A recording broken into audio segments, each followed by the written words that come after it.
যে ছাত্র সমাজ একটা অকুতোভয় সৈনিকের দায়িত্ব নিয়ে 1952-এর মতো, 71-এর মতো, 69-এর মতো, 90-এর স্বৈরাচার বিরোধী আন্দোলনের মতো 2024 সালের 5ই আগস্ট জীবন বাজি রেখে গুলির মুখে যারা এই অপশাসনের বিরুদ্ধে লড়াই করে আরেকটা স্বাধীন বাংলাদেশ আমাদেরকে উপহার দিয়েছেন, আমরা সেই ছাত্র এবং জনতার প্রতি বিশেষ শ্রদ্ধা জ্ঞাপন করছি।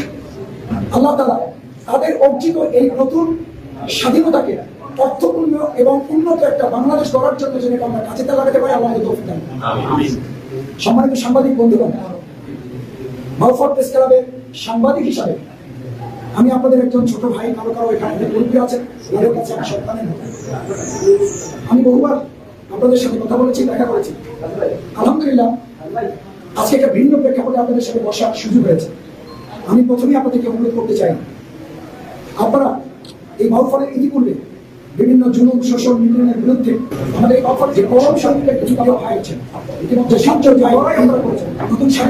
আসসালামু আলাইকুম ওয়া রাহমাতুল্লাহ। সম্মানিত ভিউয়ার্স, দেশে প্রবাস কাছে করে যেখানে আছেন, আজকের এই গুরুত্বপূর্ণ ভিডিওতে আপনাদের বিশেষভাবে অনুরোধ দেখার জন্য। কারণ বাংলাদেশ জামাত ইসলামকে নিয়ে আজকের ভিডিওতে যে বার্তাটি আপনাদের সামনে এখনো দেখাতে পারেন, সেটা দেখানোর জন্য আমরা সর্বক্ষণ ব্যস্ত থাকি। কারণ এই সমাজ পরিবর্তনের জন্য, এই সমাজ বিনির্মাণের জন্য, ইসলামিক আইন কায়েম করার জন্য, সৎ লোকের শাসন প্রতিষ্ঠা করার জন্য, ইসলাম অনুশাসনকে প্রতিষ্ঠা করার জন্য সর্বক্ষণ জামাত ইসলাম কাজ করে যাচ্ছে। শুধু বাংলাদেশে নয়, দেশের বিভিন্ন প্রান্তে এবং বিশ্বের সব দেশে প্রায় জামাত ইসলামে আছে। সুতরাং আমরা আসুন আজকের ভিডিওটি দেখি এবং ভিডিওর গুরুত্ব বা গুণাবলীগুলো আমরা অবশ্যই কমেন্ট করে জানিয়ে দেবো, যা আপনার কাছে আমরা আশা করছি। বা আমাদের চ্যানেলটি সাবস্ক্রাইব করে পাশে থাকবেন, আমাদের ভিডিওকে একটু শেয়ার করে দেবেন, লাইক করে দেবেন, যাতে করে আমরা আপনার অনুপ্রেরণাতে পেয়ে আমরা আরো সত্য বছরের সুসংবাদগুলো আপনার সামনে তুলে ধরতে পারি। সম্মানিত ভিউয়ার্স, আপনারা জানেন বিগত 18 বছর জবানকে বন্ধ রেখে, মুখকে বন্ধ রেখে, হিকমতকে কাজে লেগে আপনাদের সামনে বিভিন্ন উপস্থাপন করেছে বিভিন্ন সংবাদ মাধ্যম। কিন্তু আজকে সরাসরি কথা বলার মতো যে আল্লাহ সুযোগ দিয়েছেন, সে আল্লাহ তাআলার লাখো কোটি শুকরিয়া, আলহামদুলিল্লাহ রাব্বিল আলামিন। সম্মানিত ভিউয়ার্স, আপনারা আজকের ভিডিওটি গুরুত্বপূর্ণ সহকারে দেখবেন এবং দেখে মন্তব্য করবেন। 2024 সালের 5ই আগস্ট জীবন বাজি রেখে গুলির মুখে যারা এই অপশাসনের বিরুদ্ধে লড়াই করে আরেকটা স্বাধীন বাংলাদেশ আমাদেরকে উপহার দিয়েছেন। আসসালামু আলাইকুম ওয়া রাহমাতুল্লাহ।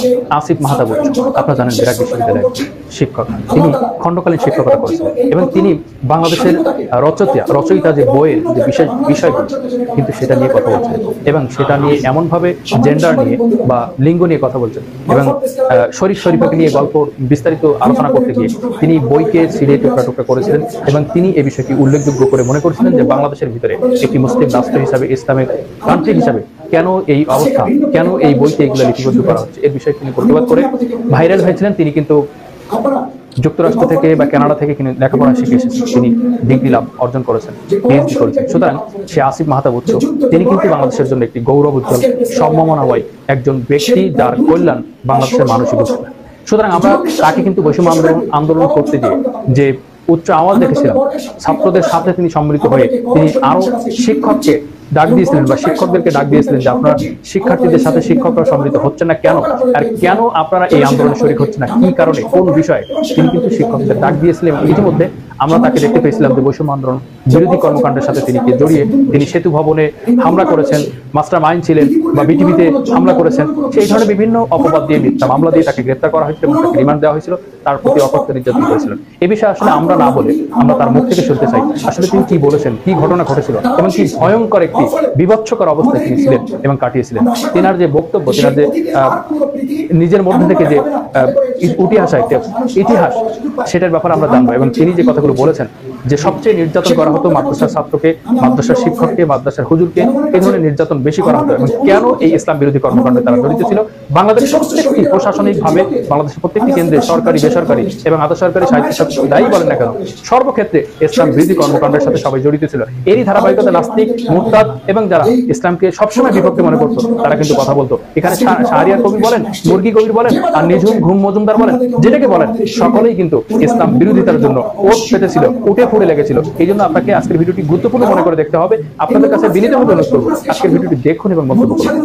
আমাদের মহানায়ক এই সমস্ত শহীদ, এই সমস্ত গুলিবিদ্ধ আহত বঙ্গুত্ব বরণকারী আমাদের এই সমস্ত স্বাধীনতা যোদ্ধা।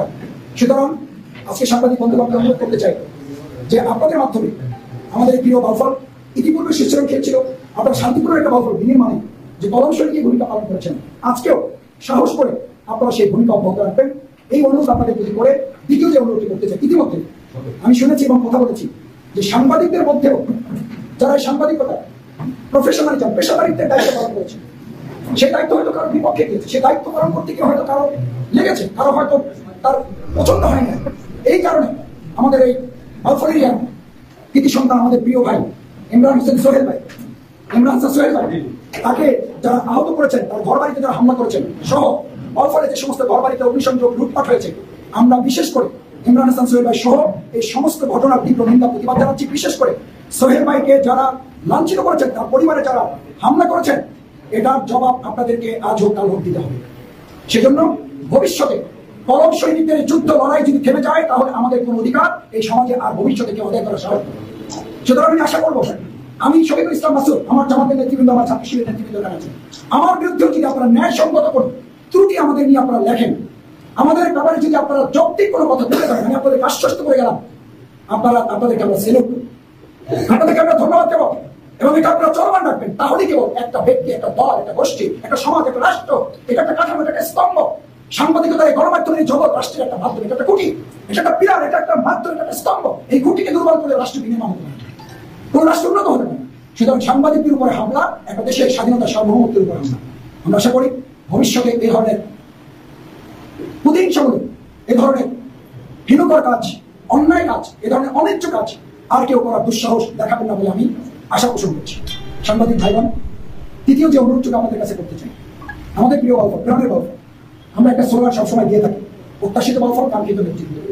আজকে ছাত্র জনতা গণঅভ্যুত্থানের মাধ্যমে যে নতুন বাংলাদেশ আমরা পেয়েছি, ষড়যন্ত্র, দুর্নীতি, দুঃশাসনের একটা ধাপ আমরা পাড়িয়ে এখনো কিন্তু পরিপূর্ণ মেঘ এখনো কেটে যায় নাই। অন্তর্বর্তীকালীন একটা সরকার এসেছে, সেই সরকারকে সময় দিতে হবে যৌক্তিক, যে সময়টা নিয়ে তারা নির্বাচিত সরকারের কাছে জনগণের ক্ষমতা, জনগণের হাতে হস্তান্তর করবে। আমরা আশা করি অন্তর্বর্তীকালীন সরকার সাংবিধানিক বাধ্যবাধকতার মধ্যে থেকেই যৌক্তিক একটা সময়ের মধ্যে অর্থবহ, সুষ্ঠু এবং নিরপেক্ষ অবাধ নির্বাচনের মধ্য দিয়ে, যা বিগত 16-17 বছরে জনগণ বঞ্চিত ছিল, আমার ভোট আমি দিব, সৎ এবং যোগ্য দক্ষ লোককে দেব, এটা যারা ভুলে গিয়েছিলাম, আজকে আমরা সাথে অন্তর্বর্তীকালীন সরকার সেই অবাধ, সুষ্ঠু, নিরপেক্ষ একটা নির্বাচনের ব্যবস্থা করে জনগণের ক্ষমতা জনগণের হাতে হস্তান্তর করে বাউফলের 3.5 লক্ষ মানুষের হাতে, বাউফলের মালিকানা এই 3.5 লক্ষ মানুষের কাছে তারা সময় করে যত দ্রুত সম্ভব বুঝিয়ে দেবেন বলে আশা করি। আমরা চাই বাংলাদেশ জামাত ইসলামী মনে করে কোনো একটা উপজেলা, কোনো একটা থানা, কোনো এক ব্যক্তির মালিকানা নয়, কোথায় এটা তার কোনো ভাবে পৈতৃক সম্পত্তি নয়, ওটা মালিকানা হচ্ছে সেখানকার নাগরিক।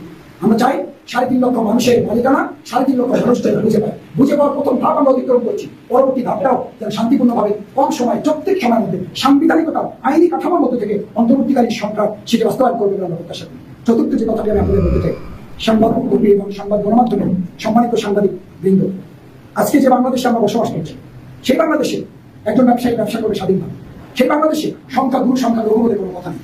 আমরা আমাদের ভিন্ন ধর্মের ভাইদের সাথে দেখা করে নেতৃবৃন্দকে আশ্বস্ত করেছি, বাংলাদেশ জামাত ইসলামী সংখ্যা দূর, সংখ্যা লঘু তত্ত্বে বিশ্বাস করেন।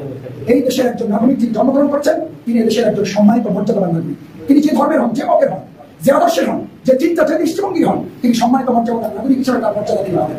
সুতরাং যারা আজকে এই ব্যবসা প্রতিষ্ঠানগুলোকে জিম্মি করার চেষ্টা করছেন, কোনো কোনো ক্ষেত্রে কেউ কেউ, তিনি যে দলের হন, যে মতের হন, আমি বিবেচনার জন্য অনুরোধ করবো, তার বিবেকের কাছে আমি প্রশ্ন রেখে যাচ্ছি। মনে রাখতে হবে, এই ছাত্র সমাজ কিন্তু আমাদেরকে মনে করিয়ে দিয়েছে 2024 সালের 5ই আগস্ট একবার আসবে না, বারবার এই দুঃশাসনের বিরুদ্ধে ফিরে আসবে।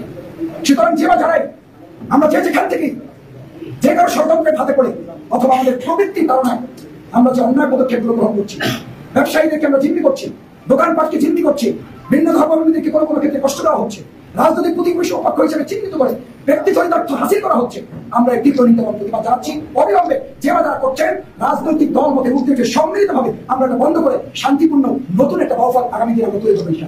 সেক্ষেত্রে সাংবাদিক বন্ধুগণ যারা আছেন, আমি আপনাদের কাছে অনুরোধ করতে চাই, পঞ্চম যে কথা বলে শেষ করবো, সাংবাদিক বন্ধুগণ, বাংলাদেশ জামাত ইসলামী ছাত্র শিবির আপনাদের অত্যন্ত কাছের একটি সংগঠন। আমরা শুধুমাত্র জামাত ইসলামী ছাত্র শিবির হিসেবে আজকে আপনাদের সামনে হাজির হইনি, আমরা হাজির হয়েছি আপনাদের বাউফলের একজন নাগরিক হিসাবে। আপনারা যেমন এই বাউফলের সম্মানিত মর্যাদাবান নাগরিক, আমরা এই বাউফলের একজন ক্ষুদ্র নাগরিক হিসাবে আপনাদের কাছে এই আহ্বানটি রাখতে চাই। 24 সালের 5ই আগস্ট একটা স্বৈরাচারী সরকারের পতনের মধ্যে যে অর্থবহ একটা স্বাধীনতা আমাদের অর্জিত হয়েছে, সেই অর্থবহ স্বাধীনতাটাকে কাজে লাগাবার ক্ষেত্রে বাংলাদেশ জামাত ইসলামী ছাত্র শিবির আপ্রাণ প্রচেষ্টা চালিয়ে যাচ্ছে। সব দিক মিলিয়ে আমরা সমন্বিত একটা উদ্যোগ নিচ্ছি।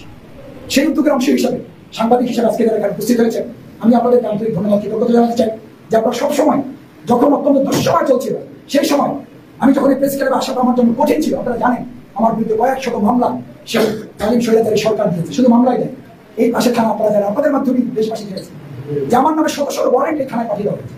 মিথ্যা ষড়যন্ত্রমূলক রায় দিয়ে আমার এই কার্যক্রমগুলো, আমাদের এই কার্যক্রমগুলো থামিয়ে দেওয়ার চেষ্টা করে। সর্বশেষ আপনারা জানেন যে আমার বিরুদ্ধে তারা শেষ পর্যন্ত সাজা পর্যন্ত তারা কার্যকর করেছে, সাজা পর্যন্ত দিয়েছে সম্পূর্ণ অন্যভাবে তড়িঘড়ি করে, কোন আইনের তোয়াক্কা না করে। যেখানে কয়েকশো আসামিয়া ছিল, সাক্ষী ছিল, নামে মাত্র কয়েকজনের সাক্ষী নেই, কয়েকদিনের ব্যবধানে আমার বিরুদ্ধে তারা কয়েকটা মামলা দায়ের করেছে। অর্থ ছিল এই বাংলাদেশ জামাত ইসলামী ছাত্র শিবির যারা তার ইতিবাচক কর্মকাণ্ডগুলো পরিচালনা করতে না।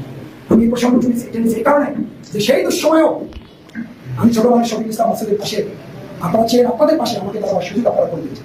আজকেরও যে সময়টুকু, এই সময়টুকুতে আমি আশা করি আপনাদের পাশে দাঁড়িয়ে সম্মিলিতভাবে কাঁধে কাঁধ মিলিয়ে আপনারা গুরুত্বপূর্ণ শ্রেণী, আমরা সাধারণ নাগরিক শ্রেণী আপনাদের সাথে সম্মিলিতভাবে একটা উন্নতভাবে গড়ে তোলার ক্ষেত্রে আপনাদের পরামর্শ আমি আজকে শুনতে চাই। আমাদের কোনো জিজ্ঞাসা সাক্ষী থাকলেও আমি জানতে চাই। আমাদের সম্মানিত সভাপতি কথা বলবেন, এরপরে আমাদের উদ্দেশ্যে নেতৃবৃন্দ, জামাত এবং ছাত্র শিবিরের নেতৃবৃন্দ আছেন, পিছনে আমাদের বিভিন্ন পর্যায়ের নেতৃবৃন্দ আছেন। আপনাদের পরামর্শ থাকলে আমরা পরামর্শ করে শুনবো। আমি আসলে কথা বলতে চাইনি, তারপর কিছু কথা না বলে আপনারা প্রশ্ন করার ক্ষেত্রে আপনাদের সুযোগ হয়তো তৈরি হবে না। সেই জন্য আমি কথাটুকু বলেছি, আপনারা সঙ্গত কোনো প্রশ্ন আমাদের কাছে করবেন, আমরা সাধ্যমতো আমাদের যোগ্যতায় যতটুকু আমাদের সামনে তুলে ধরবো, আপনাদের সাথে সম্পৃক্ত থাকবো। আর সভাপতি পর্যায়ে বক্তব্য রাখবেন, তারপরে আপনাদের যদি কোনো একান্ত জিজ্ঞাসা থাকে, আমাদের জন্য কোনো পরামর্শ দিবেন। আমি বিশেষভাবে প্রশ্নের চেয়েও আপনাদের কাছে আমি পরামর্শ প্রত্যাশা করি। এই আপনাদের ব্যাপার, এটা আপনাদের ব্যাপার। আমি জাতীয় প্রেস ক্লাবে যখন কথা বলি, আমি যখন বিআইএমতে কথা বলি, আমি যখন ফটো জার্নালিস্টের কথা বলি ঢাকায়, তখন কিন্তু আমি এটা বলতে পারি না যে এটা আপনার থাকে, আমার থাকে। আর এখন যখন আমি কথা বলছি, তখন কিন্তু আমি বলছি আপনার কথা, এটা আমার কথা। সুতরাং এখানে আমাদের দাবিটা কিন্তু একটু আমার বেশি, আমাদের বেশি। সেই দাবি নিয়ে বলছি, প্রশ্ন যা করবেন তার চেয়ে আমাদেরকে পরামর্শ দেন। ওই প্রশ্নটাই পরামর্শকরা আমাদেরকে বলেন যে মাসুদ তোমাদেরকে এটা করতে হবে, মাসুদ আপনাদের এটা করতে হবে। আশা করি তাহলে আমরা বেশি উপকৃত হবো, বেশি উপকৃত হবে। সেই